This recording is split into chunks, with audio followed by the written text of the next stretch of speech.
Guys, my name is Divya Panchal. આજે હું ઘર બતાવું છું. તો આ હોલ છે,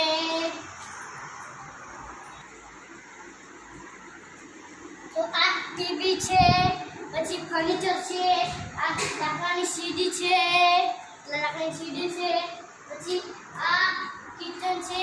આટલા મારી મમ્મી ખાવાનું બનાવે છે. આ ચોકડી છે.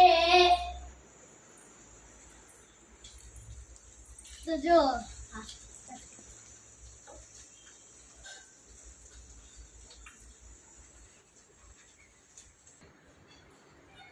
અમારો બેડરૂમ છે, આ કબાટ છે, આ ડ્રેસિંગ ટેબલ છે, પછી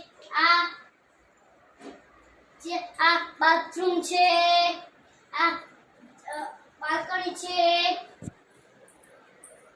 તો આવું બસ કે